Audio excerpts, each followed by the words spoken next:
welcome to a bit of a different training Tuesday. So I planned on just one dog with me, but I've somehow ended up with 4.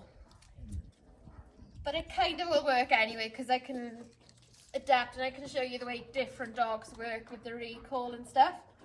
So anyway, we're going to go over what I'd say most dog owners at some point during their dog's lives will struggle with, and that is recall.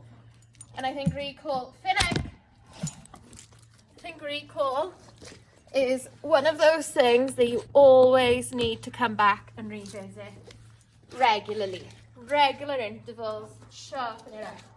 So you can recall from a whistle, you can recall from your voice, you can recall to just like one word.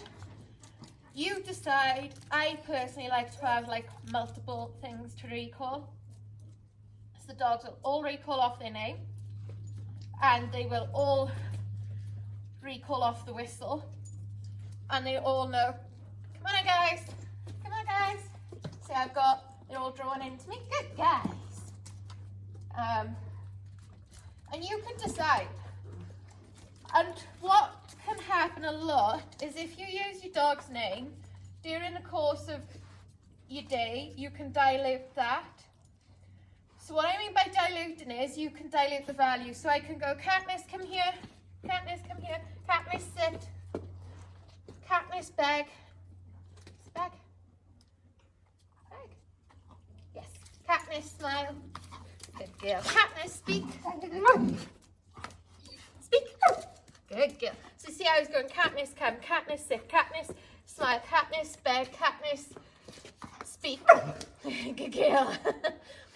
So what I'm using that word, her name, regularly without needing the recall. As for example, she's here, so going Katniss, sit, when she's already here, I'm diluting the value of her name. So her name, his name, her name, needs to be high value. Does that make sense? So that's one thing that people do wrong. And then the tone of your voice is another thing that people get wrong. So, for example, if I go, hey Winnie, all high pitched and all excited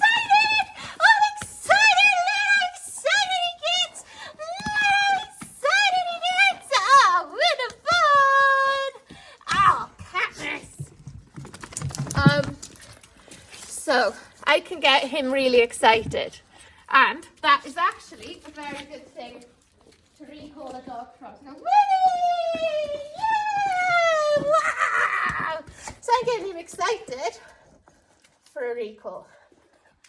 So I'm going to do now, Lanny's not here. Lanny. It's a good boy. He actually came. But you can see how flat and boring, Rave, that is to how I was just a minute ago. And recall has always got to be worth your dog's while. Lannister, lead it. It's always got to be worth their time.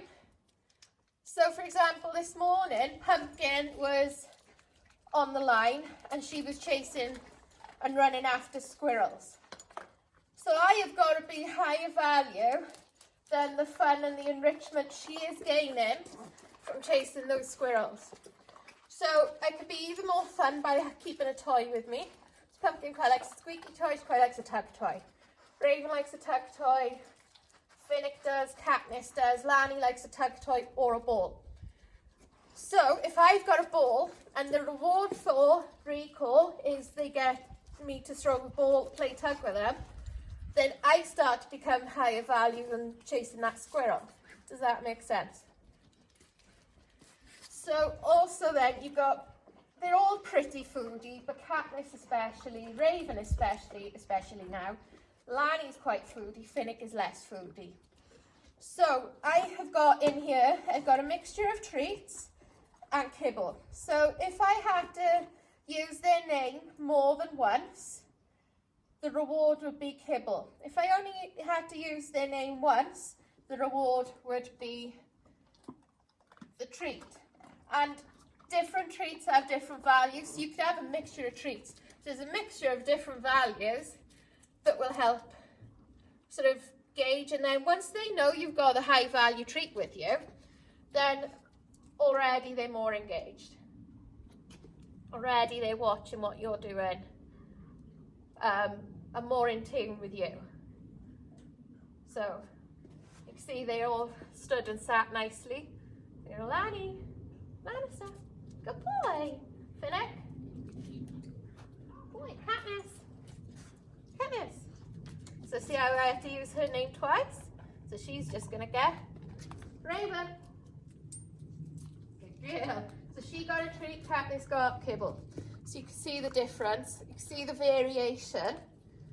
Part of the trouble now is, look at the level of engagement I've got. So I think I might have to go into the field so they can start to spread out and engage in other things. So then I can show you a bit more recall. But anyway, I like this level of engagement because I can ask them to do things. I can ask them to sit.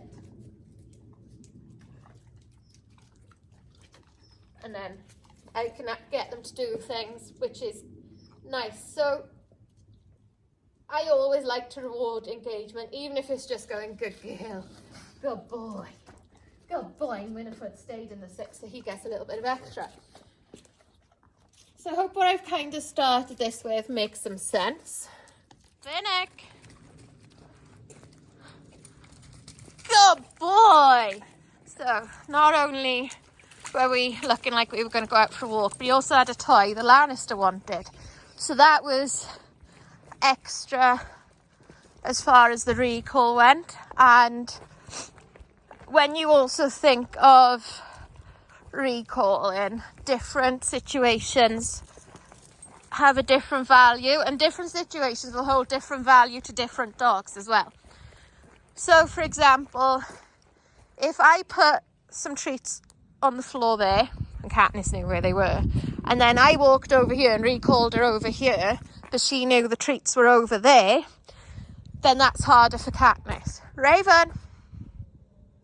Yes, good girl. Good girl. Katniss. Yes, good girl. Lanny. So Lanny's eating poop off the manure heap. So that's harder. Still got straw hanging out of your mouth, you minger. Ow. So now Lanny's got a toy. Lanny, should I get rid of that straw for you, bud?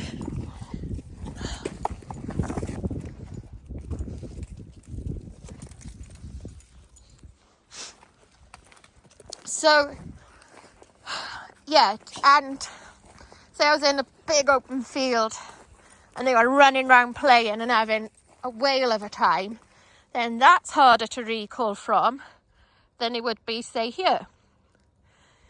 And you build up your situations of when you recall them, and you know, you build it up somewhere quiet, somewhere low distraction. You gradually build up the level of distraction, and just use the exact same method. And never, ever, ever, ever, ever, ever, ever punish a recall.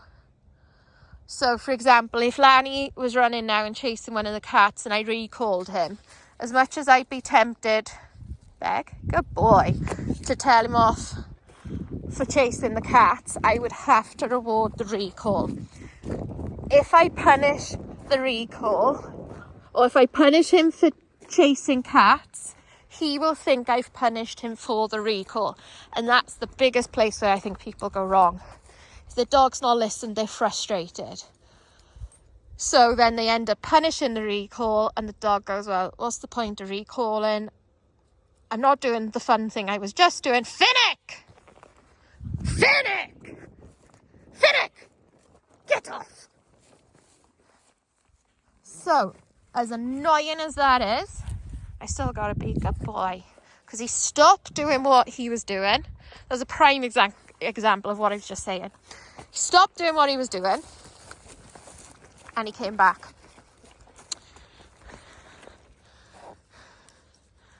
So, yeah, that Finnick just demonstrated exactly what I was saying. And it's really frustrating because he shouldn't be doing it. She's not in season.